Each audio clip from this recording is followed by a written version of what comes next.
Welcome to Season 1, Episode 13 of Digital Dissection, where we take a closer and possibly unnecessary look at our favorite properties. Today, we're carrying on like a wayward son and brushing up on our Latin. We're talking the CW Supernatural, a 15-season juggernaut that recently came to an end. Hey, before we hop into the Impala and start saving people and hunting things, the family business, we are Joe and Mark, two dudes who love talking pop culture and bringing our passion for our favorite properties to your ears. After you listen to the show, please like, comment, subscribe, and review. Reviews are very important to this show as we continue to grow our platform. We're grateful for the ever-growing dissection crew, and we absolutely love to hear from you. This show can now be found where you listen to your favorite podcasts. You can find us by searching for Digital Dissection, a nerd podcast. If you're not following podcast websites, you can also find us on YouTube, as well as Facebook and Twitter by searching at Digital Dissect 1. Our social media sites share more pop culture news and current information, so feel free to join the conversation.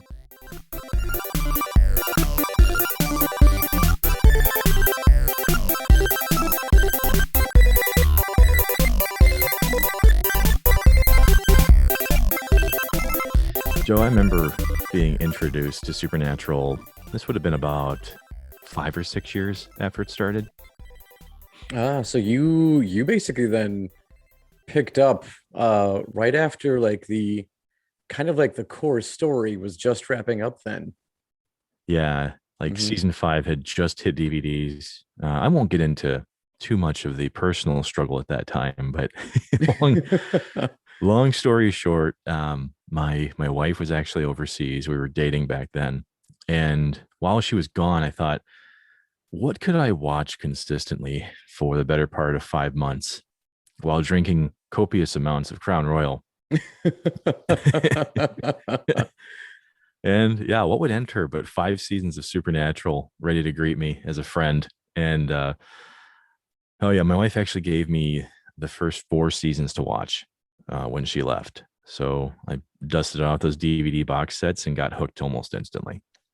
Yeah, and I think it's I don't know, kind of poetic how you polish that off with whiskey too, given the choices of one of the the main characters. I'm pretty sure he'd probably take the same route as you. Yeah, I felt that, you know what, even before I knew the context, there was just a Mhm. bond there that was formed very early on.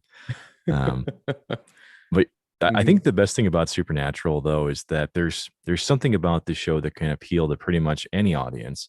Mhm. Now the show itself is built on some pretty core pillars, not even just from a plot standpoint, but also from the folks that were involved in actually making it, though. And Eric Kripke, who at that point in time, who is the creator of the show, was only known for, I believe, the WB's Tarzan. I think that's what he was.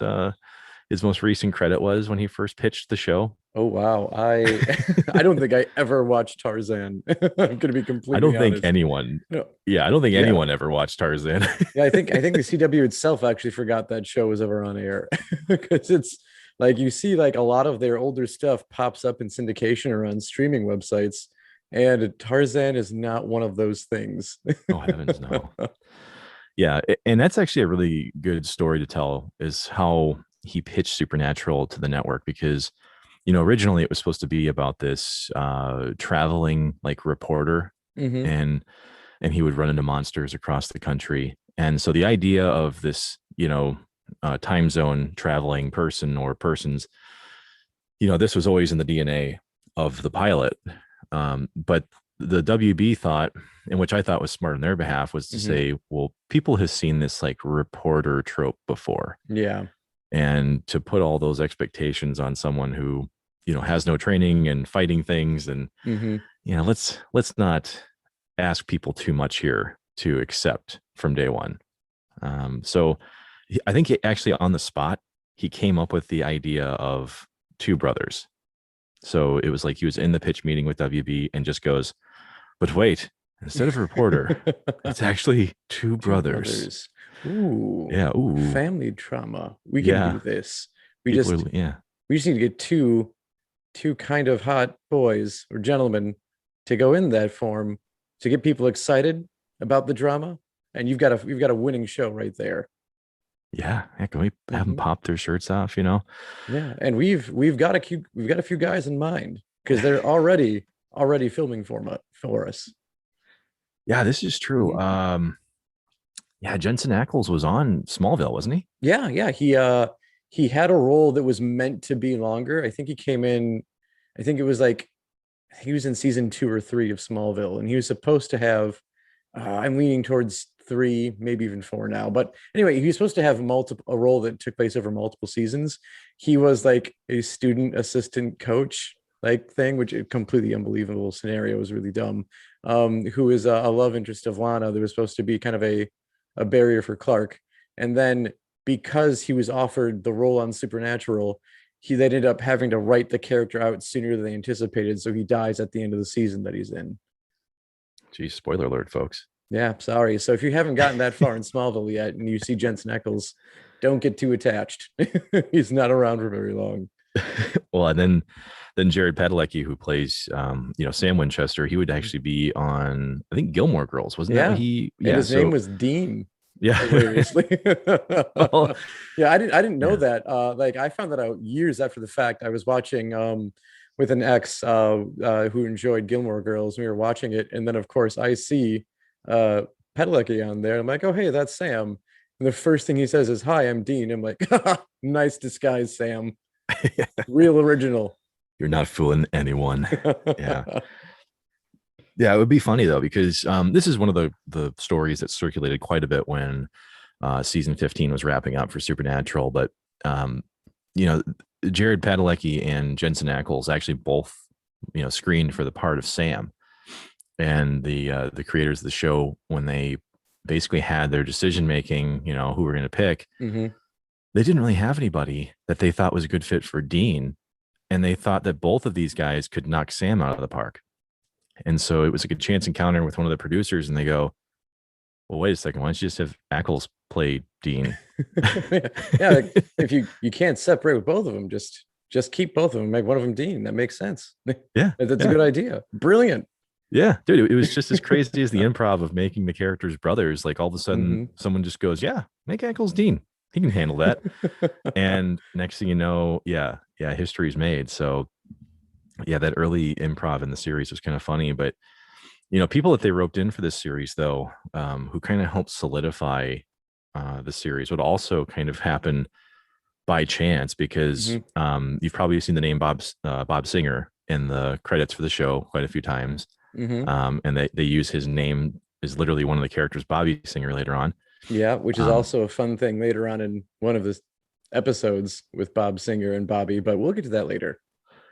well, this one is funny because Hmm. Bob Singer was pretty much at this point a well-established TV, executive producer.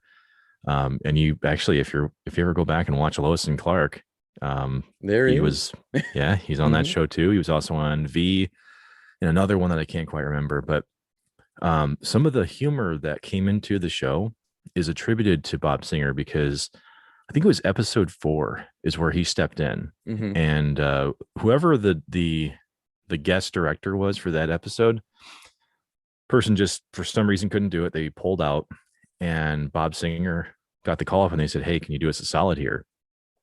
So he steps in, kind of weaves some off the cuff humor into the series that they would become known for later on. Hmm.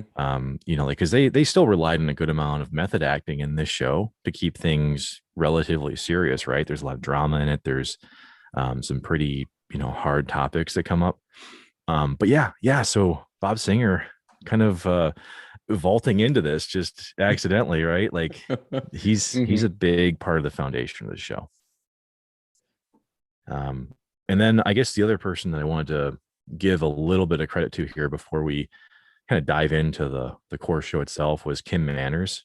I'm not sure if you remember seeing his name pop up, but he would pass away in 2009, and him and Bob Singer were basically talking to each other during one of the episodes, because Kim Manners was only part time on the show, and Okay. he was helping out with the cinematography of it. Hmm.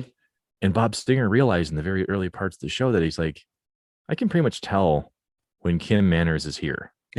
because the shots look like Hmm. they're supposed to. The show just looks brilliant when we get to Hmm. the actual cutting room floor. So he's like, so finally him and Kim Manners meet up after one of the episodes, and it's like, yeah, you need to be here full time. Yeah, all the time, man. Like what you're doing is great and it needs to be permanent. So Yeah. please stick around.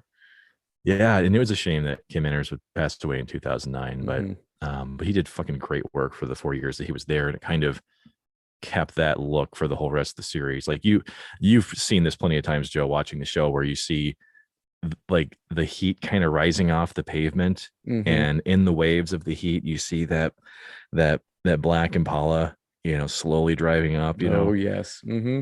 That's Kim Manners at work right there. Yeah, that's just a beautiful shot because one, that car is incredible. I love Yeah. that car, and then anything you can do to highlight that thing moving around. Um, yeah, good job on Manners for that. Yeah, you know what? It's a brooding car, but you can practically hump that hood, man. I mean, I love that car. Um, I remember Kripke, wanting to originally go with the 65 Mustang, but then Hmm. went with the 67 Impala, and his exact words were, um, I initially thought of a slick looking vehicle these guys could be driving around the country, Hmm. but then I realized I would rather have them in something that one of his neighbors told him, you need a car you can actually put a body in the trunk of. That's not a 65 Mustang. No, it is not. And then two, he Mhm. said, this is a car that when it pulls up to someone at a stoplight, they're rolling up the windows and locking the doors. Yep. Like that's the car that we want. Yes, and it's perfect. And when you think about it too, like if you're driving something long term for long stretches, you want something that's gonna be a little more comfortable. And as much as I love Mustangs, like they're smaller cars, they're sports cars. It just doesn't make sense that they'd be traversing the country in that vehicle. So Mhm. the Impala just makes way more sense. Yeah, yeah. I mean, as much as I love Mustangs too, I mean, Hmm. yeah, the Impala just kind of takes on its own persona, like one that is brilliantly matching that of the main Hmm. characters.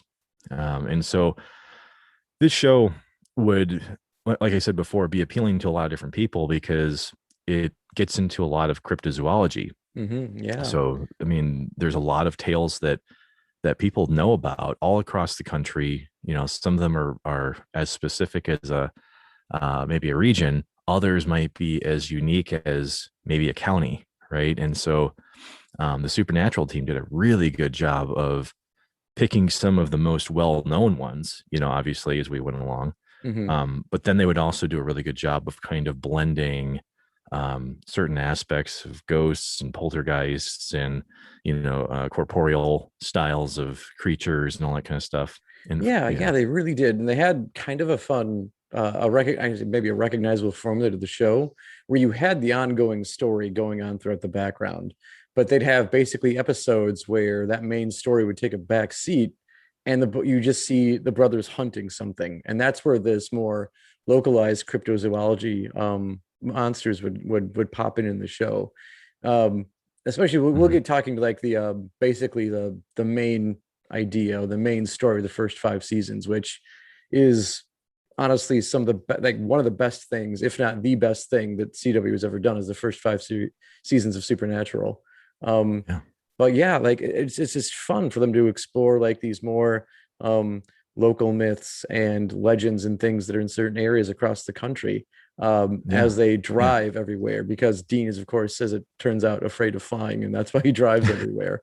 Um, but yeah, no, Yeah. it was a great way, a great formula. So that way you weren't like, I don't know, bored, I guess. Like because like when you get a show that's tied on for 22 episodes a season, or even a little less than that, if you have 13 episodes going towards one main story, the story feels kind of like dragged on by that point. So you get these nice little refreshers of these other hunts each season.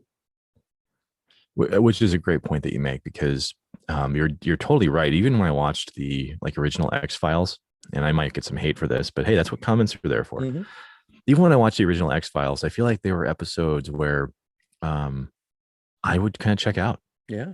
I mean, the intrigue of the show is great, but I would Mhm. always just be interested in the actual monster hunting aspect of it. And that's what Supernatural did so well early on, which I think a lot of it was necessity, because I think the first season was like made on a budget of $200,000. That sounds about right. Yeah. Well, and that's all they had. I mean, Hmm. you've seen, so we talked about Bob Singer, who's there's a character named Bobby Singer who becomes like your call man whenever you have an issue with like a monster and you need to get like the text of how to beat them, and Hmm. tactics that other people would use. And so Bobby Singer's house would end up being like one of the most important set pieces for the entire show, because whenever you see the inside of a house in like that first, second, maybe even third season, Hmm. it's Bobby Singer's house. It's Oh. just rearranged. Brilliant. Like and that's seriously it. It's like Hmm. the most used set on the show, for the exception of like some of their soundstage stuff that they would Hmm. do. Yeah, they would just rearrange furniture, or like, pop a wall here and like, shift it around. Yes, it's like like just look the next time that you watch this show, it's like, Hmm. man, they use Bobby's house a A lot. lot. Um, yeah, and while we're on the topic of that, it was something I wanted to mention to you that I thought was just funny about Supernatural in general. Hmm. So it is filmed in Canada, which Yeah, is pretty much every CW series is filmed in Canada. yeah, oh yeah, yeah, Hmm. absolutely. And so one of the funny things about being in Canada is obviously they love their deer up in Canada, Hmm. just like we do here. But if you look at the set dressing for this show, there's a couple things that usually always happen on these sets that you can look for. One is usually some type of deer based, like, either it's a head of a deer or a Hmm. picture or something. There's always a deer somewhere. Okay. Seriously, next time you watch, like if you go back, look for deer, you'll find them. Um, the other set piece Hmm. that shows up a lot is a sun like clock. Okay. Okay. So it's a clock that has like, the rays of the sun kind of shooting off of it. You see it everywhere in the hotel rooms, in the houses they're at. It's like it's rife for screenshotting. So for Hmm. those of you who have never watched Supernatural and this is your first exposure to it, it's kind of a fun little game within the show, that you can kind of play as you go along with it. Yeah, this reminds me of like the pineapple on Psych, and how there's one in every episode and you have to find it. Or they is South Park, does they still have the alien running gag in that show? I'm sure they probably still do it just Hmm. because of how consistent Trey Parker and Matt Stone are. Yeah. But it's in the same exact spirit that you're thinking now. Just totally hilarious from that perspective. Um, but yeah, you know what? That's the one thing I kind of overlooked here, was that if you haven't really watched Supernatural before, um, the idea of hunters probably isn't, that crazy of a leap of faith to figure Hmm. out. But Joe, if you could kind of walk us through hunters and what they do. Yeah, so hunters are a group of people who go around, and their main job is they just hunt monsters around the country. And they kind of always seem to have a very, very similar formula to them. They're typically recluse. They don't have a lot of connections to people outside of people who aren't hunters. They all drive older vehicles, Mhm. which I think is pretty much explained because they're just easier to work on as opposed to something newer. So they typically drive older stuff. And again, things that have usually plenty of room to them. And I'm trying to think of something else. They all shop at military surplus stores. Every single one of them Yeah, do. they do. Yep. And I think that's Yeah. that is I think that's a joke made by someone in one of the more meta episodes, where, because that's just a thing going on in Supernatural. They will have basically like real world comments about the show. And I think there's one about that, like how Dean is always shopping at a military surplus show, just like in the Supernatural book. um but yeah, those are the tropes of the hunters. They go around, they take care of problems that they see. Typically, they look for news in like newspapers or online sources of like weird things. There's always like weird weather patterns, mass die-offs of livestock, and they use those Mhm. as their, okay, there's a problem in this area, I go there. They also typically have like I don't want to say necessarily well thought out or elaborate covers, but they always have covers that there's some sort of law enforcement when they step in. They're pretty good about making fake IDs. They have within the network of hunters, they use each other as, oh, this is my like my boss or my higher up in the FBI, which is typically how they get into like any like police investigation. They say I'm FBI or I'm CIA, and they have their fake IDs with them. But that's how they go around doing their business, is they just look for On problems. the topic of Oh no, go ahead. on the topic of fake IDs, Joe, Mhm. that's another really fun moment to pause the show on, because every TV show that does this has to stay within certain parameters to technically be considered legal, because you can't legally duplicate an ID for any kind of like law enforcement or government official. So if you've ever zoomed in on their actual fake IDs, there's always something exaggerated about it, or there's like a massive word that's changed or something. Sorry not to derail you too much there, but No, that's funny. I did it a couple of times. Yeah. I'll have to do that too now. Go back and watch it, because it's like I know. As far as like the series goes, I've finished it, and I don't think you have, correct? Yeah, I think I am about, I would say 75-80% through the series. Okay. Yeah, like we always consistently hit a point where we would get to, like, we could watch seasons 1 through 5 as easily as anything else. 5 to 10 a little bit tougher. 11, 12, like we're kind of struggling by that point. So kind of leads us into some of the reasons why this show is so easy to get into, though. We've talked a little bit about how you get some of these cases that I wouldn't say they feel like an anthology, but in a way, like they do put the main overarching, topic on pause while they can have fun in between, right? Yeah, they do. And it's a fun way that they do it too, because part of one of the things that the boys have with them pretty steadily for the first 5 seasons, and after that, it pops in every once in a while, is their father's journal of when he was going around hunting and helping people and killing things. They kind of use that as a handbook. If something comes up that they're not familiar with, it helps them with figuring out like how to kill something. So that's another great part of it. So like they have the main story going on, but then when you're introduced to something new that's kind of like this side episode, it's through their father's journal. Yeah, and I think that was the easiest thing to attach to in that first season, because there's obviously some things that you get a little bit of context of towards the end of season 1, which we don't want to ruin too much for folks here. But John Winchester, who is played by Jeffrey Dean Morgan, if you've ever watched the Watchmen, or he's Negan on The Walking Dead, for easy recognition here. So he's a character that was only supposed to exist for like one episode, and then they found out that, wow, the three of these guys get along really well. Yeah, great on-camera chemistry. Yeah. Which brings us to a really good point about kind of the origins of Sam and Dean Winchester, the main characters here. So like Joe mentioned, you get this like Indiana Jones like Grail diary from John Winchester here, and his sons have to basically find out where he went, because he kind of goes missing very early. That's how Sam and Dean come back together after being estranged, from each other for, I think it was something like 5 or 6 years, something like that. Yeah. So long story short, their mother Mary is tragically, she dies first thing in the series. Yep. I'm not going to say spoiler alert, because well, I mean, it's the first episode.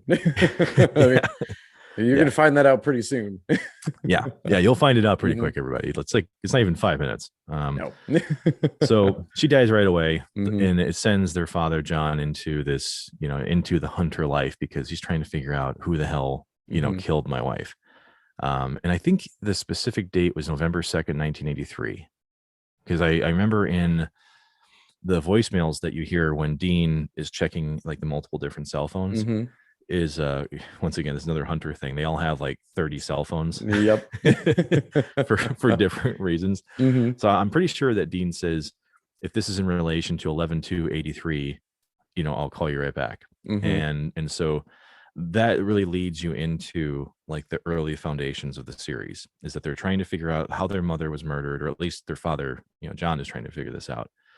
And so in that search, he goes missing. Sam and Dean enter, and then pick up the quote unquote John Winchester Grail diary, and yeah, they start hunting monsters and trying to figure out where the hell he was going to.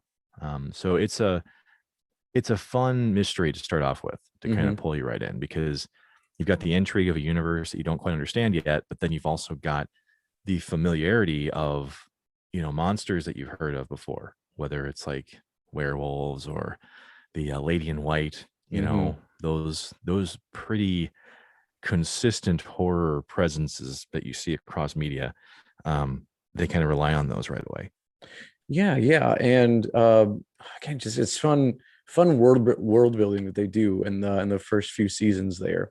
Um, and again, like some of those tropes, like the Lady in White, like that's something that I didn't know about growing up. I was never really introduced to that. And then Mhm. like after I watched the show, the more I kind of see it like everywhere, and you realize that it's a really, really big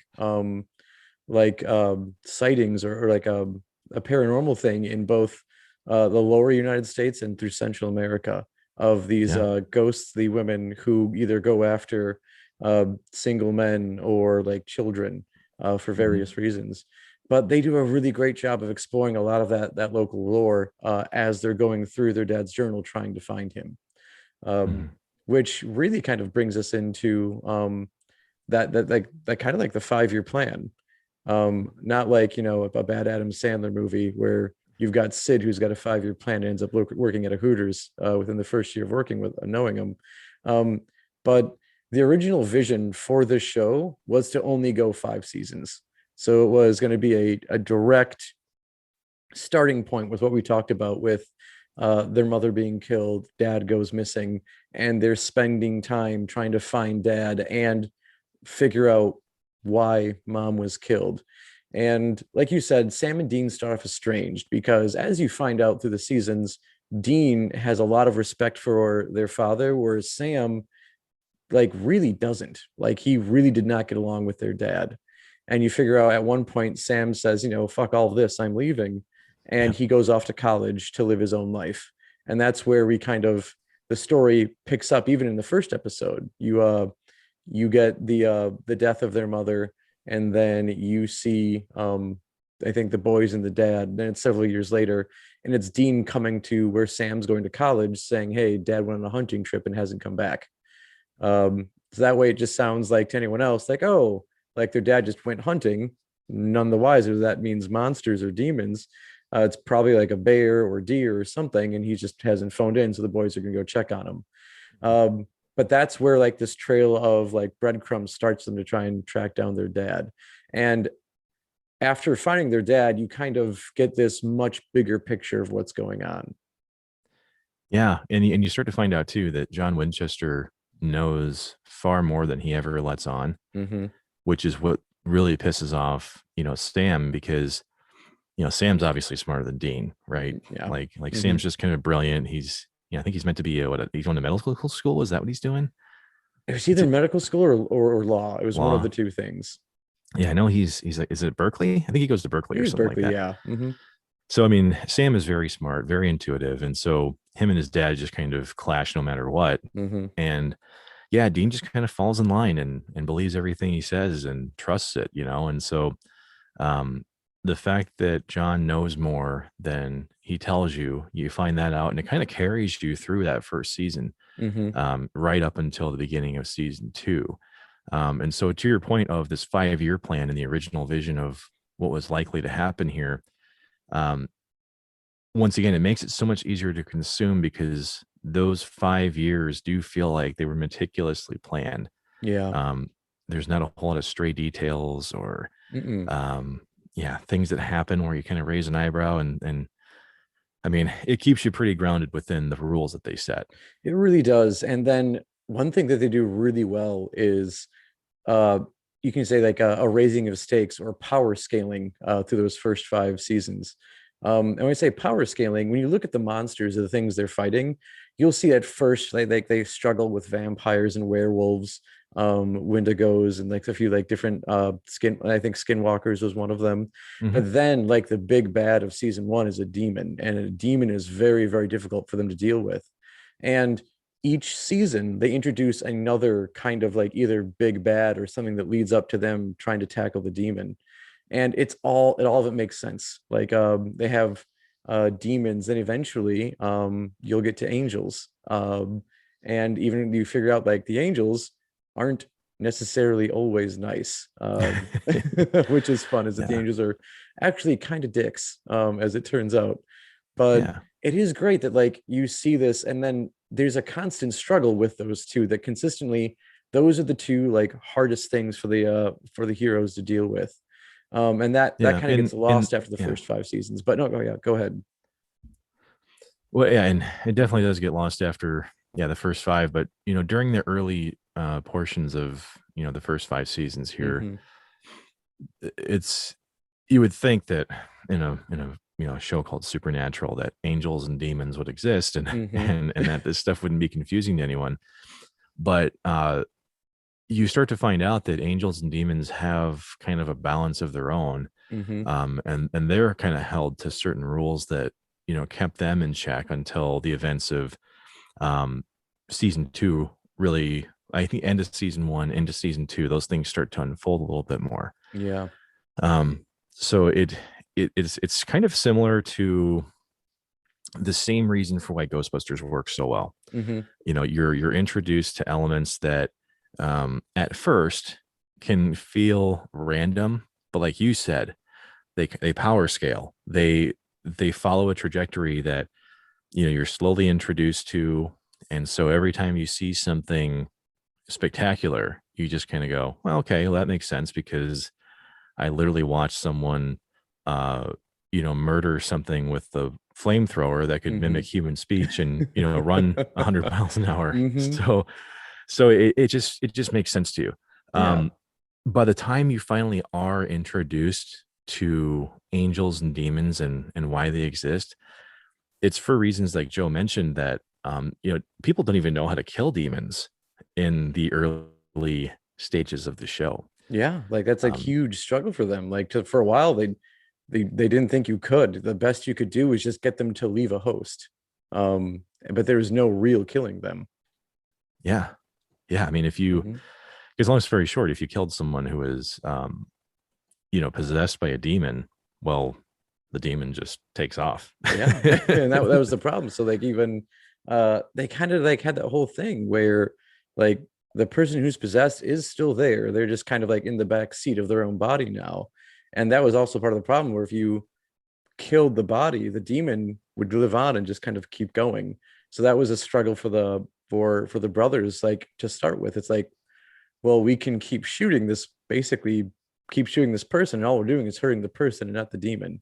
Except I'm trying to remember, did they have the cult to start with? Or is that something they No, got? No, they didn't have it right away. they didn't have the, so Mm, yeah, so basically the creator of Colt armament, Samuel Colt himself. mm-hmm, We find out in the early portion of the series that there's a handgun that he created that can literally kill any supernatural creature, for mm-hmm. the exception of like two specific ones. Yeah.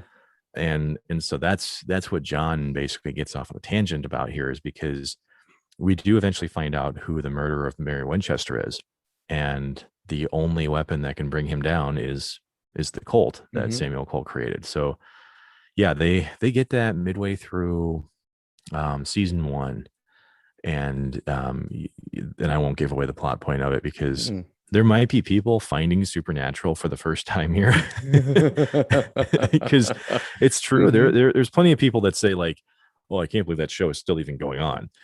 And then they're the Mm-hmm. people who are going, wait a second, there's a show about supernatural monsters and never even fucking knew about it. Yeah, yeah, that's not surprising. Like, again, like I don't think I found out until like I think I was in the same boat as you, where I found out I think somewhere around season six or seven, that the show was around. I mean, I knew it was Yeah. around in the background, but like what I think what got me into it is my brother started watching it during season five. And at Yeah. the end of season five, he's like, hey, there's this really great show about these two brothers that drive around in an old car, Hmm. um, killing monsters. Like, yeah, sure, I'll check it out. And then I saw it later, and I had to know more, and I had to go Yeah. back and watch it. And obviously, like, there are going to be people who are in that same boat, but just in a longer, period of time. Hmm. And as far as, like, yeah, sometimes you can't believe a show goes on for 15 seasons, but uh, the reason why was basically the fandom kept it going and they wanted more. Well, and these first 5 seasons, I think, are Mhm. the, I mean, they're the critical reason for that. And Yeah. it's not just that you're introduced to this fight between good and evil. I mean, Hmm. you know who the good guys are and the bad guys are for Oh, the yeah. majority of the first five Hmm. seasons. It's not like how we talked about in Assassin's Creed, where sometimes you don't really know who has the moral high ground here, Yeah. But in this one, Hmm. I think that's what actually makes the good and evil balance, though, a little more palatable, is because sometimes we actually get introduced to characters who, yeah, they're evil, Hmm. but they all still have rules that they have to follow. Yeah. Hmm. Like the Crossroads Demon, for example, that is an integral part of season 3, where people make deals with demons Hmm. to gain something in life, whether it's fame or extreme talents, or Hmm. trading for someone else's life with theirs. Like, these are things that the Crossroads Demons can allow people to trade for, and they have to do it in a very specific way. Yeah, and it's again another, I think, so good way of just introducing again that, like, that the levels of difficulty or stakes being risen, because before the Crossroads Demons, they basically just interacted with, like, low level, like, more or less thugs of hell with the regular demons, other than, of course, the demon that killed their mom, or Yeah, the demon Azazel. of, yeah, Azazel. He's Yeah. got yellow eyes. The Lover ones have black eyes, and then the Crossroads have red eyes. It's just a nice subtle way, or probably a low budget way, of showing these different levels of authority through hell, and how the Crossroads demons are just more difficult to work with or more difficult to take down. Hmm. Yeah. Yeah. Well, Mhm. but it's kind of a trademark issue of a lot of we'll call it like comic book movie Mhm. properties, where like you just have the mass of things that are trying to kill you, you Mhm. know. Whereas in Supernatural, there are a lot of specific characters, even though they're bad guys here, Mhm. that like you mentioned, there's a ranking system. There's a constant power struggle in hell that these demons are always consistently fighting over, right? Mhm. Um, and so it's really cool to see those motivations and what they contribute towards. Because each time we're introduced to a high level demon, Mhm.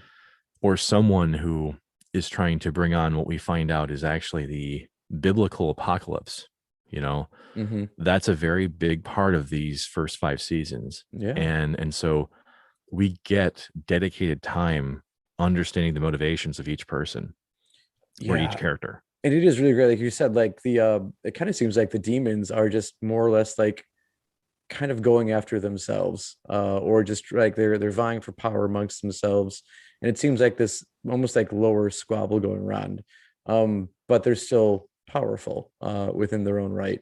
And there's also kind of almost like a void of power within hell, because again, according, if you go with like the biblical version, um Lucifer is locked away, which is what they go with. So hell's almost kind of like this free for all, Mhm. when more powerful demons may be eventually taken out as things go along. And then you get the angels coming in as Mhm. well, because like you said, we're working towards the big thing in these 5 seasons is that they're working towards the biblical apocalypse. So you've Yeah. got heaven and hell with their ongoing battle, and as you meet the angels, they are what you would seem to be inherently good, is what you would think, because they're angels, and that's just kind of what you're led to believe. But it turns out they're much more about order and duty than they are really anything else. Yeah. And Um, despite being tethered to those things, mhm. they're just as much in a state of disarray as hell is, because God, the creator here, Mhm. he's also kind of stepped away. Yeah. he's So yeah, yeah. he's checked out. Mhm. he's he's on a vacation. He's doing his own thing. Yep. And so yeah, you've got Mhm. these, quote unquote good versus evil, right? Yeah. But they're doing the same things. Like they're both doing some pretty bad things, to push forward their agendas. Mm-hmm. And so, Sam and Dean end up finding themselves smack dab in the middle of it and having to play both sides. I mean, it's definitely like a tug of war that occurs for the better part of 3 seasons here. Yeah, yeah, absolutely. And it's some of the best three. I mean, I think it's the best, honestly, it's the best 3 seasons of that show.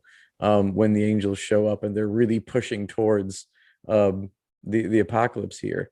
And one of my favorite episodes is just uh one particular archangel attempting to get the boys to more or less follow the role that is supposed to be set out for them, because you find out that they have a role in the apocalypse, as it turns out.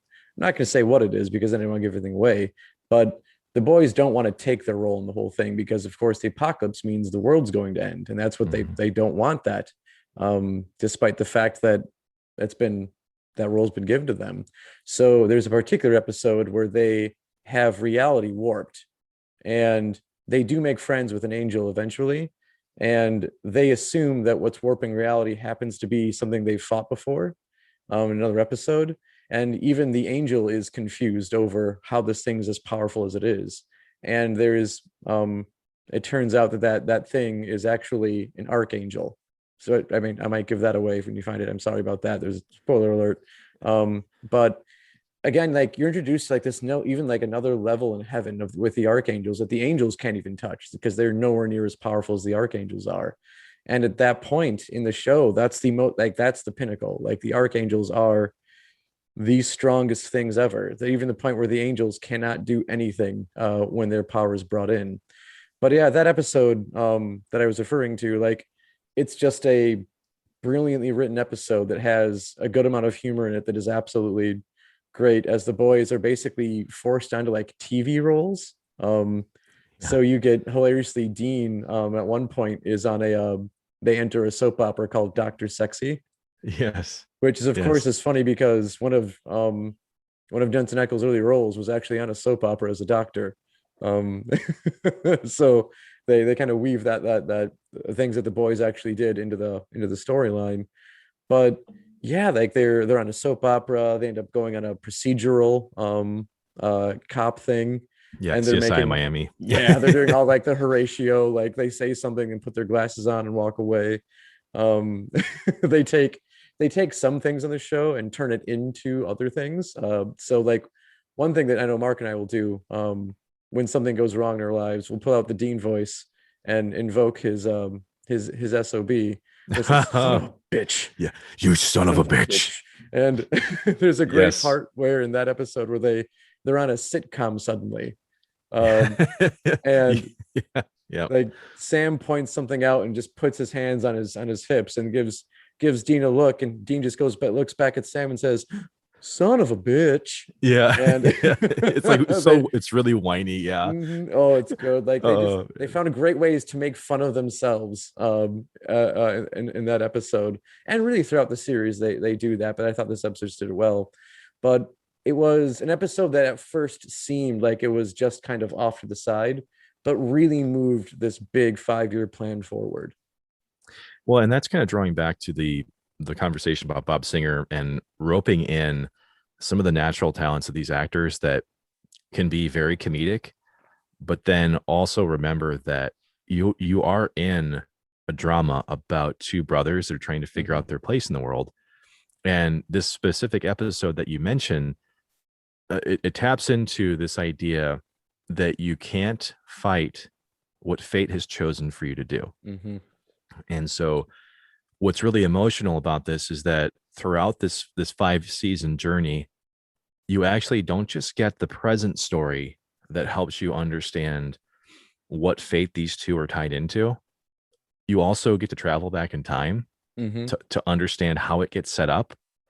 And then you get to go into the future and see what happens should they fail. Yeah.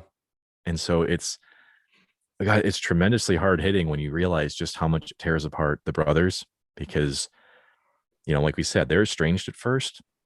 They come together over the seasons. They find family again. Mm-hmm. That bond gets created. It gets consistently tested, and it's heartbreaking. I mean, it's absolutely heartbreaking at times. And I think that's one of the hardest hitting aspects of this 5-year plan that Eric Kripke created. Whether it was, obviously it was improv. Whether or not anyone wants to argue that, we're welcome to debate it in the comments section that no one comments on. But hey, it's really the strength of those 5 seasons. You've got a really brilliant storyline to follow, a lot of emotional weight, but you also have a lot of fun getting there too. And now back to the show. Digital Dissection, a nerd podcast, is not filmed in front of a live studio audience. So we have the original 5 seasons wrap up, and on paper, that's where they wanted to stop. But that's not what happened, because the fans just wouldn't let it. You basically had such a massive fan base for the show. They didn't want the show to end after 5 seasons. Yeah, so we had what we called the 5-year plan, and now we have what's called the non-5-year plan. So from an organizational standpoint, Eric Kripke kind of steps down into a lesser role. I think he's still like an EP or something. So he's still contributing to the show, obviously. But, near the end of season 5, though, you have what should be a definitive end, possible cliffhanger. Yep. And then they immediately resolve the cliffhanger before season 5's even done. Oh, yeah. They're like, oh, yeah, we're not ending? Oh, wow. Okay, here we go. What can we do about that? Yeah. Yeah, just kidding.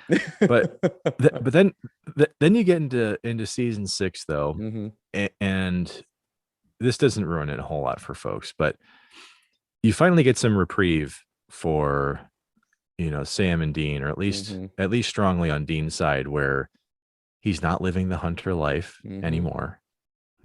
He's found a dynamite gal and settles down, and so he's mowing his lawn. He's hamming it up with his neighbors, and he's living life. And so some of the complaints about the non-5-year plan here is that you can kind of tell that we're getting into storytelling that I don't think they knew where it was going to end, or they're kind of on that borrowed time, type of thing. So we get some disjointed storytelling. Yeah, and I think a big part of that is because of the structure of the first 5 seasons. We talked about that scaling of power of like the bads for each season just went up, and then where season 5 stops, there's really only one other really powerful being out there to go with, and that's God itself, who's been absent this whole time,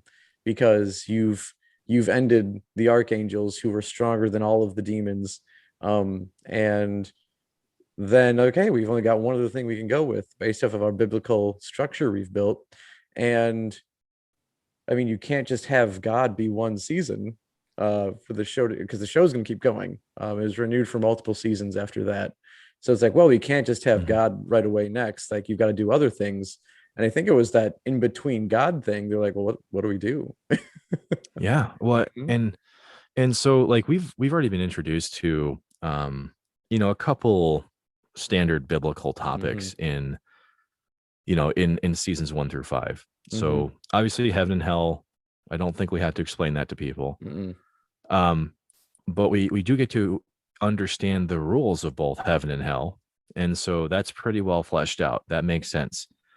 We get into season 6.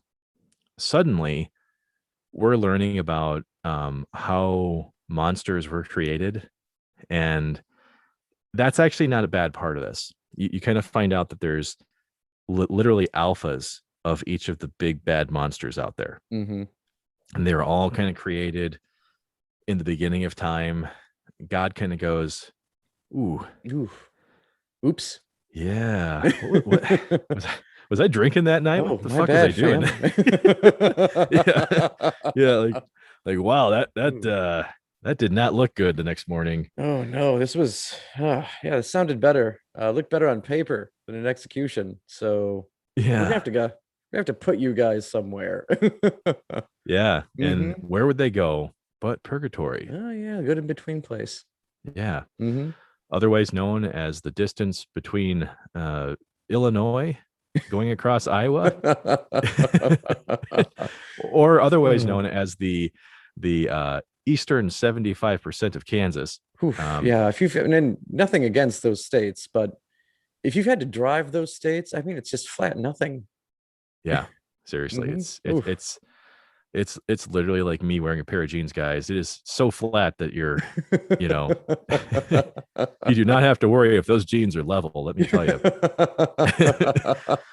but yeah, we're introduced to purgatory, and long story short, purgatory kind of becomes like the largest battery of Mhm. like supernatural energy because of all these things that are just kind of trapped in there. Yeah.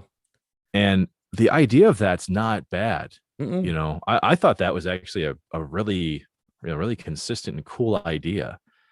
I think it was just the fact for me that the air is out of the balloon for a lot of season 6 because you have such an emotional weight. I mean, you get like the most reasonable origins of all of the character motivations that wrap up in season 5. Mm-hmm. So for Season 5 season also gave us ass butt, the greatest insult of all time. yes, yes. Oh my god, dude. Misha Collins, that dude. So he plays one of the most popular angels on the show. Mm-hmm. Castiel. Castiel, Mm-hmm. yes. And he's Which yeah, he's so not human that he doesn't understand human life and human basically anything. He doesn't know our yeah. ways, not at No, all, let no. alone our profanity. Well, but just like just like any character that's learning about humanity for the first time, like Mm-hmm. his portrayal of Castiel is just fucking adorable. Mm-hmm. So one funny story about Misha Collins and the character of Castiel. So he's modeled after Constantine, Mm-hmm. pretty popular comic book character. So that's what his like entire outfit's based around. Um, they ended up having to use like anywhere from like 80 to 100 different trench coats for him over over the course of the series. And um but for him though, he was also like John Winchester. He was only supposed to be in the series for a couple episodes. Mm-hmm. So Misha Collins said there's a couple of regrets that I have. One is making his voice as deep as it was. Oh, Be- that had to kill him. yeah. He said if I knew it was going to kill my voice for the next 10 years, Mm-hmm. would have picked something different. Yep, that's right up there with Um, like Hugh Laurie developing an actual limp after playing House for so long. yeah. Yeah. Mm-hmm. Yeah, it's the exact same thing. And Mm-hmm. and so yeah, he says it killed his voice. Yeah, pretty much every time he had to, record for the show. But then his other regret was the fact that he helped contribute to what Castiel should be wearing. And he said, if I knew I was going to be on this show for this long, yeah, I would have picked something a little bit more comfortable than suit and This trench suit coat. and trench coat, yeah. but but yeah, I mean, it's just once again, it's a pretty iconic look. I Mm-hmm. loved it actually because I was familiar with Constantine, and so I thought that this was kind of a fun play on that. Mm-hmm. But yeah, so this is one thing I will say is actually nice about this season is that Castiel does have a larger part in it because there is this power vacuum in heaven, just like how there's a power vacuum in hell Mm-hmm. after the events of season 6. And so everybody's trying to figure out where their part is in this new world because the apocalypse happened, we survived it, and now we're in this post world trying to understand how do we advance from here. Mm-hmm. I think where the hiccup occurs is that you've pretty much split up what is the best part of this show, which is Sam and Dean Winchester. Yeah. I mean, they're split up for almost the majority of the first half of the season. Mm-hmm. So for that part of it, like I understand the story, right? I get why they do it. Yeah. But that's what I spent most of my time experiencing for that first half is like, man, I really don't like this show when these guys aren't working together. Yeah, they had the formula there with the brothers having to figure things out together. And again, like it really focused on, I guess, an adult family orientation, not like it wasn't family oriented in the fact that, they learn something each episode, and then a small violin solo breaks it down, and we learn the lesson all together. But that central family element of the brothers suffering and overcoming things together was Yeah. just, it was quintessential to that show. And when you took that away, you lost the heart of that show. Yeah, you really Mhm. did. I mean, they do some cool things with, once again, world building here. Mhm. We get to learn a little bit more about the Winchester family, and part of this whole purgatory slash Mhm. creature energy idea. Um, there is a reason for it, and Castiel plays a big part in that. Once again, we are trying to keep this spoiler free for those of you who have Mhm. never seen this and want to give it a shot. Um, yeah, it just to me that felt clunky. Yeah. It's really easy for this, like for the next couple seasons, Mhm. to just kind of feel like you're pressing play so that you can get through it. Yeah, And it's kind of like Jag. Like you just want to have like you hear voices in the background, and that's the show. Um, that's all. Like that's all Jag was for. It's like, oh, this is just background noise for people in a retirement home.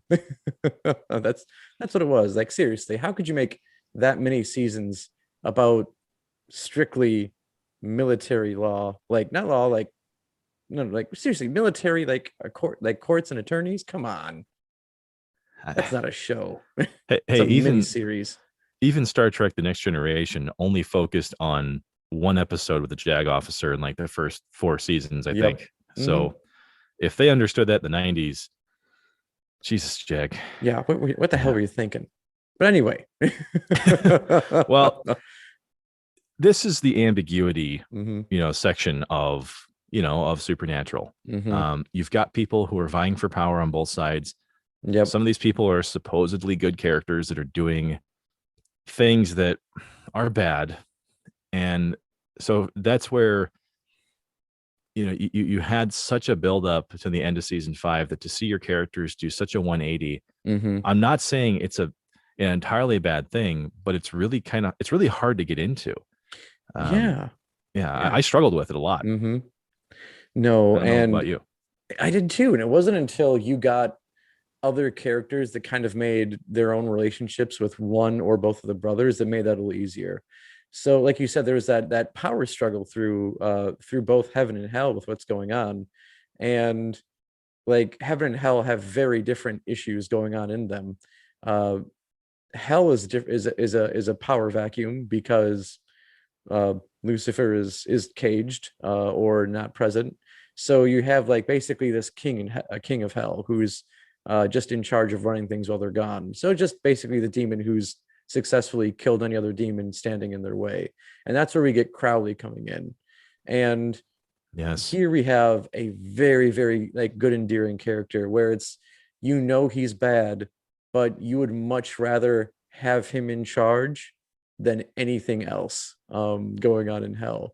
And that's more or less where the boys end up with Crowley and how they get into bed with him, figuratively, is that they don't like Crowley, but they understand that not having Crowley in charge hurts them a lot more than anything else. Yeah. And you get Yeah. like a fun relationship that's built with Crowley and Dean, because at one point Dean actually becomes a demon himself. We won't necessarily get into how that happens, but Dean and Crowley have like basically kind of a relationship that Sam and Dean had before that happened. So you get this other fun dynamic between those two that's built. And I think that's kind of where it feels like your attention's kind of divided here, Mm-hmm. because you've obviously got Castiel, who is, he's a pretty strong character. He kind of is a scene stealer. Mm-hmm. But then Mark Shepard, who plays Crowley, for those of you who don't know, who Mark Shepard is. I mean, he was in Firefly, Mm-hmm. um, and he kind of plays like a like a low level mob boss in that. And God, I'm trying to remember where else I've seen him. I know you haven't seen him in this because I know you're not the biggest fan of the show, but he was in the first two-parter episode of Matt Smith's second season as Doctor Who. Hmm. He played an FBI agent, which was also a fantastic episode of that, where you had aliens who, as long as you're looking at them, you knew they were there, but as soon as you looked away, you completely forgot about them. And So it's like quantum particles, right? exactly, quantum particles. Yeah. But yeah, no, Yeah. he had a great role in that show for the 2 episodes he was in. And the same thing goes here. I mean, Mhm, he plays a really good part in this. And once again, scene stealer. mhm. Whenever Crowley is on screen, this dude is the center of attention.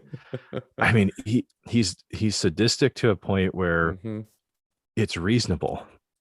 That's the part that I always thought about him. Like, yeah, he's being sadistic and he's doing something mhm. really bad here, but But you're kind of rooting for him. yeah, I see why he's doing this, Mhm, and it's so the point you're making about the power vacuum here. So like the highest ranking angels in heaven are kind of dispersed or dead at this stage, mhm. right? Yep. The same thing goes for hell. Like the knights of hell are either completely missing or Mhm, um or lost to time, which I don't want to ruin too much there, but I mean all the other power players that were, big name demons mhm. seasons 1 through 5, yeah, they have all kicked the bucket or they're somewhere else. Yep. So yeah, Crowley is like the operations director for Hell. And I mean, you actually kind of feel for the guy. Yeah, Which especially when his mom yeah. shows up. Oh yes. Yeah. Which is another that's one of the good decisions that they make here. Mhm, Is to take what's essentially a character that we didn't know how long he'd even be around for. This is a pretty consistent aspect of the supernatural universe, is that when fans like a character or they like a trope or something, it keeps showing up. Yep. Like the creators of the show know it, and Mhm. they know what the fans want, and they keep bringing them back. Yeah, yeah, and Crowley is easily one of those. And I don't know how I'm blanking on his mother's name. She's a witch, red hair, very Irish. Oh yes. Yeah, damn it. This is one of those cases where, yeah, where I don't remember Hmm. right offhand, but I consistently call these my 3 a.m. I think it's thoughts. Rowena. Yeah, it's Rowena. Rowena, There it yeah, is. I got it. yeah, Yeah. And again, when she was introduced as just this powerful witch, and again, like when she was on screen, like she was supposed to be a villain, but you just couldn't help but root for her. Because the actress does such a great job with the character that you want to see her succeed and want her to keep coming back, even if it means it's kind of at the expense of the main two characters. yeah, yeah. I mean, it really is. Hmm. And I have to ask myself, once again, who was the inspiration behind fleshing out these relationships? Because Ruth Connell, there, There we three go. 3 a.m. thoughts. Yeah, Ruth Connell, who plays Crowley's mom. Hmm. Um, those two have just like this delightful banter and a relationship that Hmm. you can tell it's playful, Hmm. but that the two of them have never trusted each other at any point in their lives. Like they're consistently at a point where you're always wondering, is one of these going to screw the other one over? Yeah, yeah. And it's they have even a subtle way of doing that because um like Crowley, that's not his birth name, because as you've come to find out, demons always like they most of them start out, you get the ones that were fallen angels, but then it also turns out that if a human soul is warped enough, it becomes a demon. So Yes. Crowley was originally human. So that's how he has this birth mother, Rowena, who is, I think, 300 some odd years old, but his birth name was Fargus. So she never ever calls him Crowley. It's always very Fargus, Yeah, and he Farragus. Yeah. hates it. Which it absolutely cracks you up every time you hear it.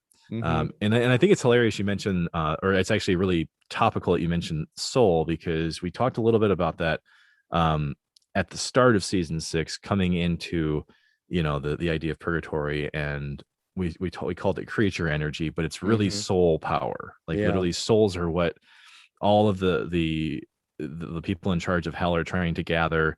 The same thing goes for heaven. They're trying to gather souls so Hmm. that they can control the universe here.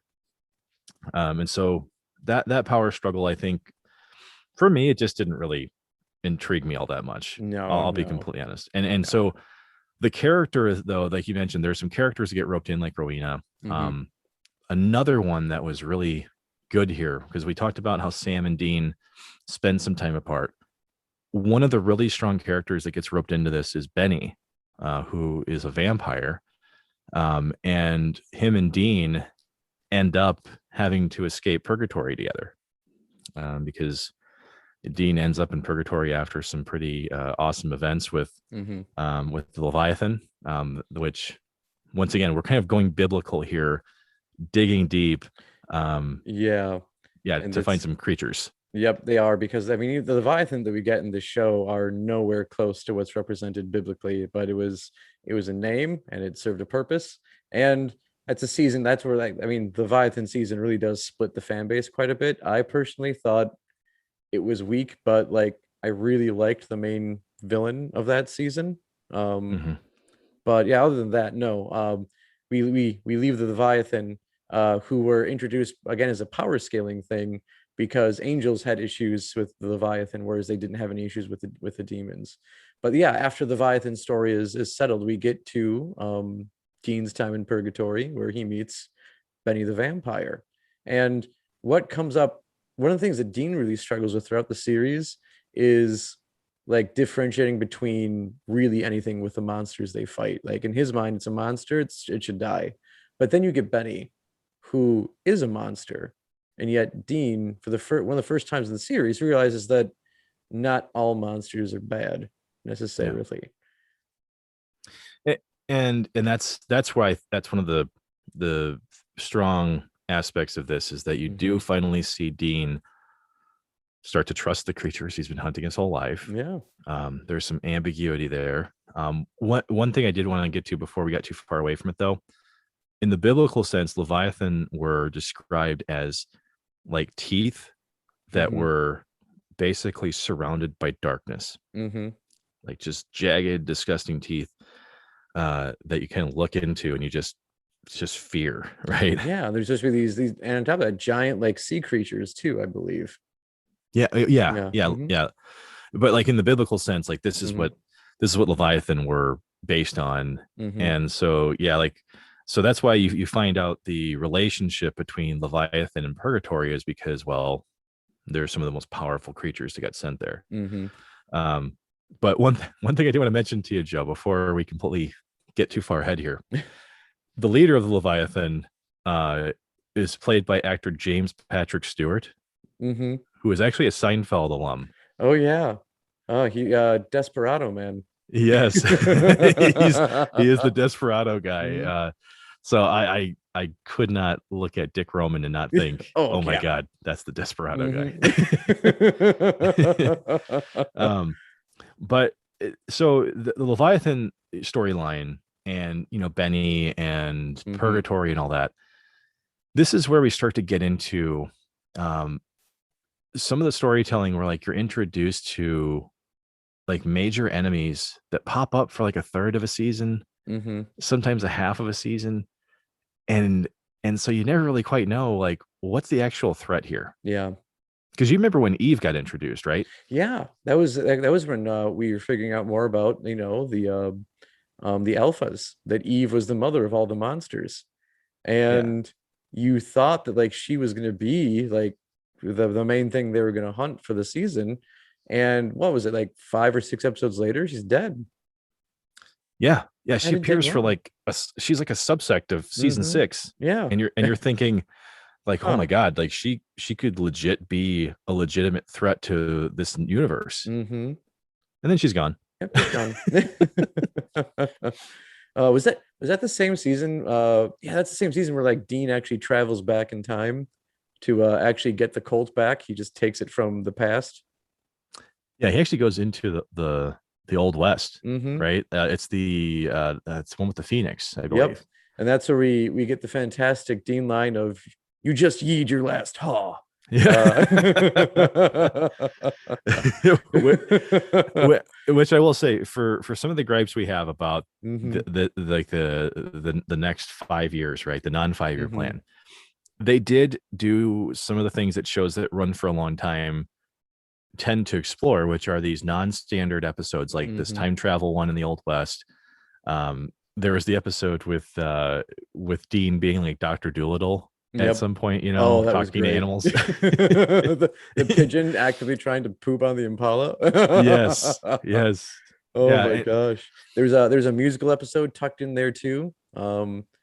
Where yeah, there's a running gag in the show where eventually they meet a prophet, and the prophet's been basically making a living off of writing a book series called Supernatural that is literally what's going on in the episodes about the boys' lives. And it turns out he's a prophet of the Lord, so that's why he's getting what's going on.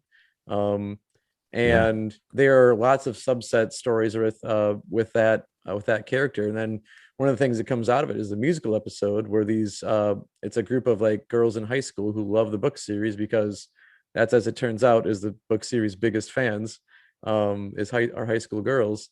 And so they write this a high school musical around the supernatural characters. um but and great and episode. which is another interesting point to bring up here is that the demographic of the largest demographic of Supernatural fans are women. Mm-hmm. So I don't know the exact percentage of it, um, but they never stop understanding their fan base here. Yeah. And so in the musical, like the musical's actually, I'm pretty sure it's an entirely female led production, isn't it? Yeah, yeah. Yeah. And it's also like as someone who does direct like school theater programs and work with it, musicals don't tend to have a lot of boys. They just don't want to be in it. So it was just all women doing this musical, or all high school girls doing it. Yeah, I mean, to me though, I think the recognition of just how Mhm. they know what the fans of the show Yep. are tying into and what they like, and um, I think that led to a lot of creativity that you wouldn't normally get from other shows. Like I felt Hmm. like the creators of Supernatural, or the minds behind it, they Hmm. were very accessible from a communication standpoint, and so that's how you get some of these really fun, these fun storylines from it that you know they feel like they may come out of left field, but man, that's what Hmm. kind of kept me coming back in some of these later seasons, was that there are some really fun, standalone episodes like this that Yeah. pop up. Hmm. Anytime when they talk about the Supernatural fans in the show, like when they talk about the Hmm. first like Supernatural con, Oh yeah. And then you get Becky, the super fan, in there.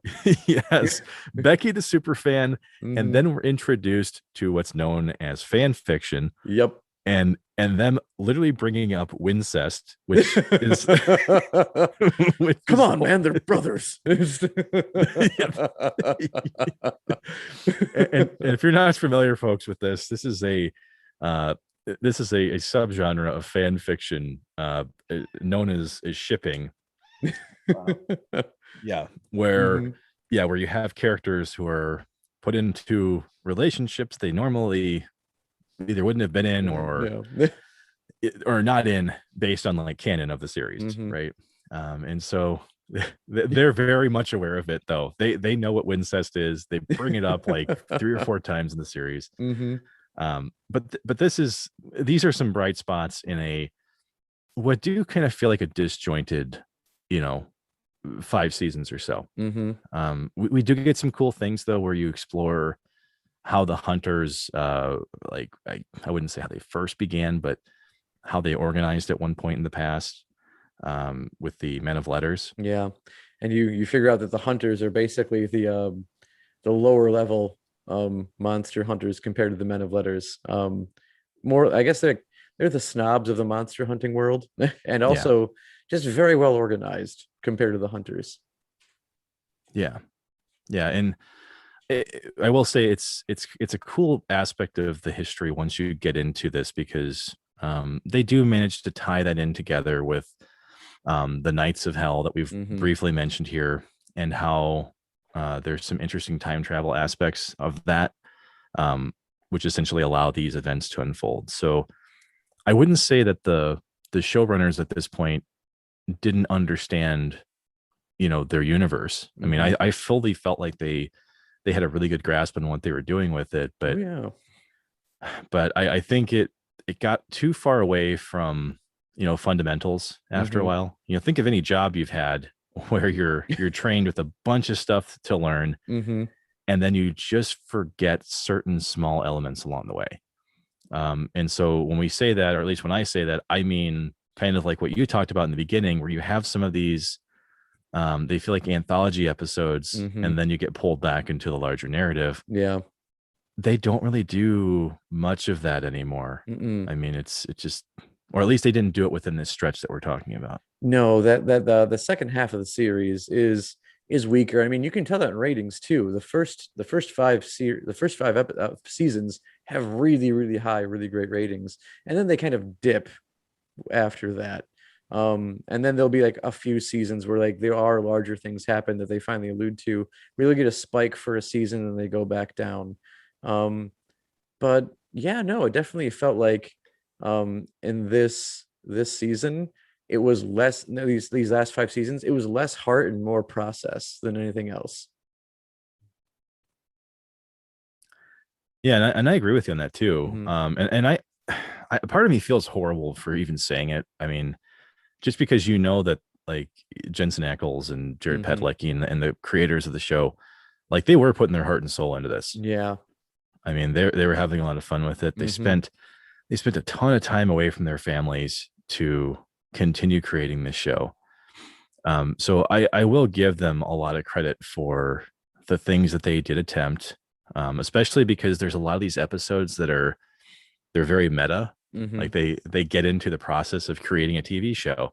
Uh, they spend time in certain episodes where they're playing a version of their real life selves. Yeah. You know, I mean, I think there's one. I mean, this is still first five seasons. I think when they actually visit our world, and it's Supernatural is a TV show, yeah, which is hilarious in itself when they go to their respective homes or they realize there's a director named Bob Singer or Bobby Singer's like, you named a character after yourself in the show? How shallow are you? yeah. Um, Dude, it's true though. it is, yeah. But no, I guess I really should rephrase that when I said like again, like you said, like when it felt like it was more processed than heart, like maybe that was the wrong way to phrase it. Maybe it was like the heart was there, but they weren't sure where to take things next. And it's almost like they were flying off the seat of their pants every season. We're like, all right, we ended up here. I guess how do we keep it going? Sort of thing. Because yeah, like you could really tell, like Jensen Echols and Jared Padalecki, like they loved being in that show for 15 years. And I remember when the show was done, both of them said how much that they are going to miss being Sam and Dean. Um, because like they knew Sam and Dean, or they were Sam and Dean for 15 years, 16 years actually. And it's hard to let that part of your life go. So yeah, I guess like I always should rephrase that.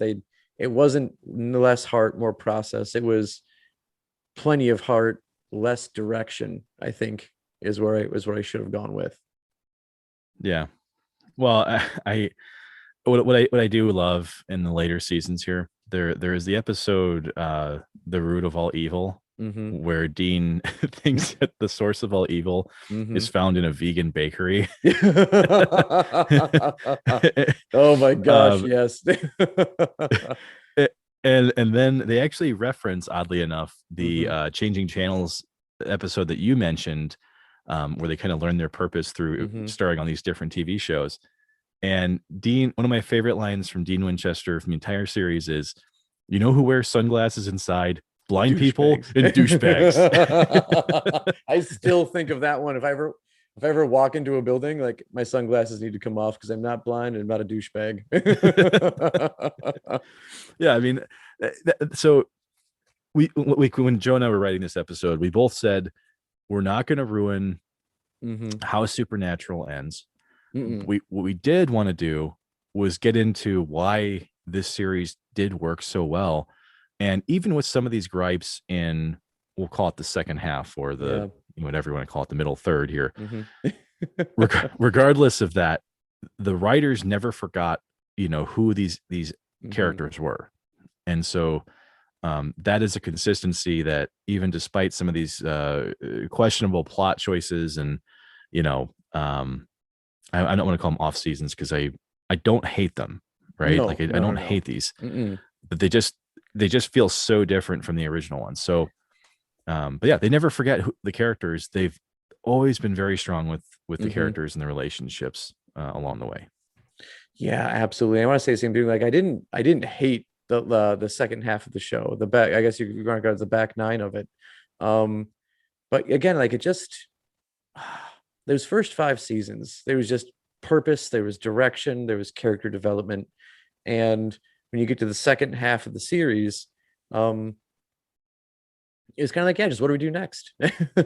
Because the apocalypse was supposed to be the end of everything, and then when it wasn't, you kind of keep going. Um, and it's something that happens a lot to like really popular network shows. Hmm. And to bring up Smallville again, like you had two leads on that show basically leave after so many seasons, and it was basically their choice to leave because they Hmm. kind of felt like the show had run its course. You had Kristen Kruick, who played Lana Lang on Smallville, who was basically just like I would like to have it be on a show like HBO stuff, like an HBO one where it knows it's going to be five seasons, so it's got a very, Hmm. very like well thought out, well planned story for those five seasons and where it's going to start, where how it's going to end. And that's kind of like what the original plan for Supernatural was. And when that plan was not, it was successful to the point where they actually had to add on to the plan. Um, there wasn't like, all right, let's just plan what the next five seasons are going to be. Like these will lead to this. I just felt like it was, yeah, they were just okay. What do we do this season? All right, what do we do this season? It's just the what's the big bad this season, sort of thing. Yeah, and so one thing I will say that Supernatural kind of got into here near the latter Mm-hmm. seasons, like what you mentioned with Smallville and what you've seen happen with The Walking Dead, like actors are realizing that yeah, I've spent a majority of my career now Mm-hmm. doing this show, and they just find their way to the exits. Yeah. The only person that really happened with, and I'll call this like a sin of the creators of the show because they Mm-hmm. haven't really said what happened here. Mark Shepard, who played Crowley, he did leave the show, and no one has really disclosed exactly why that was. Okay. He's obviously still big friends with like all the actors, and Mm-hmm. they still take pictures together and have fun. But that was one character who left the show. We were like, okay, like he was one of the stronger aspects of this. Yeah. And so you had to wonder if in these latter seasons, if okay, well, maybe that's the case. Like maybe they don't even know how to direct certain characters anymore Mm-hmm. because they just don't know. Yeah. Um, Other characters, one of my favorite ones here was Rufus Turner. Oh, Um, Rufus was great. yeah, he Mm-hmm. loved his Johnny Walker. Was it Blue Label? I think. And yeah, Blue Label. Mm-hmm. Yeah, like Rufus is one of these like tough as nails hunters that Mm-hmm. Bobby had a very tumultuous relationship with. Bobby Singer, the earlier mentioned like he's like your go-to guy if you need to kill Mm-hmm. a demon or something and you don't know how to do it. Well, Rufus was like only briefly utilized early in the series. They bring him back for a few episodes, and then they then he's gone. Mm-hmm. And this would happen with several of the prominent hunters that they do introduce you to along the way. Mm-hmm. And so to me, it did start to feel like, okay, yeah, maybe we just don't know what to do with these characters anymore. Like, Yeah. and I'm not saying the main ones, I just mean Mm-hmm. the supporting cast here. Yep. Um, and so it became more and more evident the longer that we went with it. So it almost got to a point where you have to create brand new characters because we've dismissed so many others already. Mm-hmm. And so, but I will say this though, the first 5 seasons of that show, I would put it up there with like a mythical status of like the first 3 seasons of Arrested Development. Yeah. Like Yep. Mm-hmm. they're both, yeah, they both have some of the strongest aspects of those universes or the properties, and people will almost always look back to those and say, like, this is the essential viewing Mm-hmm. of these series. Like, so go and check them out, and that's honestly what we're doing here too. we're telling Mm-hmm. you, if you absolutely need to be sucked into something, bury yourself into it. Mm-hmm. the first 5 seasons of Supernatural will do that for you if you have any kind of interest in like these cryptozoological or cryptozoology based topics. That's something that you're going to love. If you're even so much into ghosts or anything like that, Mhm. these first 5 seasons are fantastic. And I would say, Joe, that I can consistently watch the first 10. Oh, easily. Yeah. So I guess like looking at that, wrapping things up here, when you look at those first 10 seasons, what are some of your favorite moments, like looking back on the road that the boys traveled? For me, it's any of the episodes that involve going back in time to see how Hmm. John Winchester and Mary Winchester lived before the boys, because there's a couple of them in there where you get to see the origins of like John buying the Impala. Hmm. And then some of these other time travel episodes, you get to see how Mary's family was organized and how they were originally hunters themselves, and John never knew it. Like those were some of the coolest aspects of the series, because Dean goes back in time and gets to witness all this. And so for me, I don't want to give these away because Hmm. they're not just like emotionally weighted episodes; they're just really fun ones too. Yeah. And so those for me are really strong. Um, and then otherwise, the slow burn that was Azazel's army, Oh, yeah. recruiting Hmm. the children that all fit certain profiles and giving them the powers like Sam ends up getting. Yep. Those were also some of the strongest storytelling aspects of Supernatural. Hmm. Completely agree. Yeah, what about Yeah. you? Um, mine probably boil down to most of them actually are not like they're very memorable episodes, but probably not the most like plot building. I don't know, some of them are plot building. Actually, I should take back. They're pretty big plot building ones. The one I said before about the boys having to figure out their role in the apocalypse and how that's done by an archangel is a favorite. Other than that, the mystery spot, great Yes, episode. it's Tuesday again. Oh my gosh. My Tuesday alarm is still Heat of the Moment by Asia, and it will never stop being that song for that reason. Um, Other than that, God finally being revealed, probably one of my favorite things, and that's also like that's a very personal thing when you look at my advancement in my own personal beliefs, and how I definitely like fell out with Christianity, which was, I mean, I was born and raised Catholic, uh, church most of my life, and then I fell off of it because I believed in it less and less, and then you finally meet God on this show, and when God's revealed, the way God comes on, and um, it was just beautiful. Like, not giving too much away, but the boys are basically backed into a corner by um, basically a plethora of baddies. And then the way God deals with them is he plays a guitar and sings a song and heals everything around him. And then when you actually meet God and you learn more about him, and one character that pops up as an atheist and apologizes, and God doesn't care. He's like, no, it's a part of the free will package. No problem there at all. Um, and I got the idea of like, if anything is out there, I hope it's like this. So Yeah, as yeah, weird as it is, like that was my hope for any sort of like deity or greater being, was this show's representation of God when God finally shows up. yeah. Which they definitely had fun with that Hmm. reveal.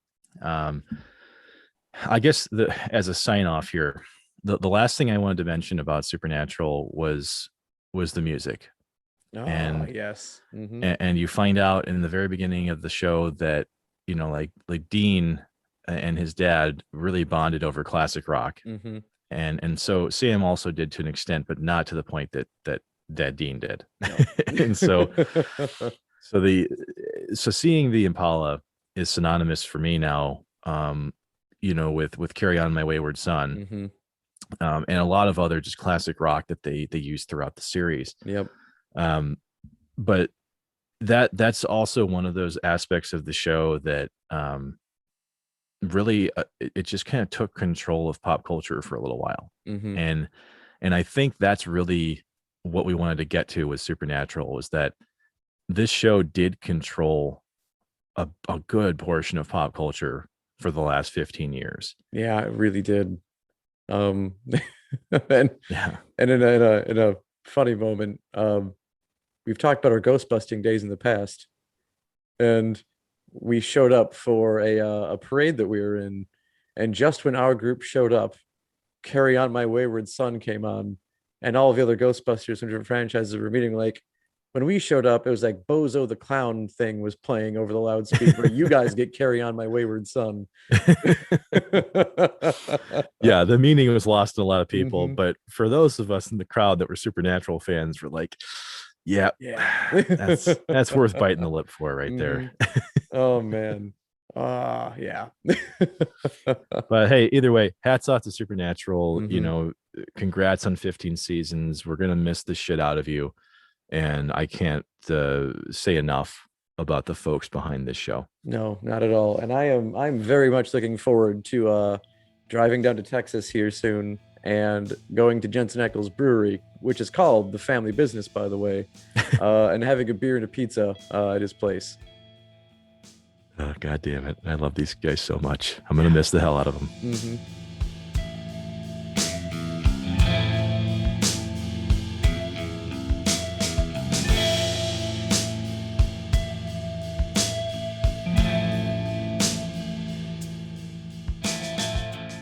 Well, thank you for listening to our conversation on Supernatural. There's a lot to be thankful for in this series, as it was made by a very passionate crew that believed in what they were making. If you enjoyed this topic, why not mention this show to people who may enjoy as well? As we mention often, please comment, subscribe, and leave a review. This critically helps our show to continue. We love our listeners, and we'd love to keep bringing you more content.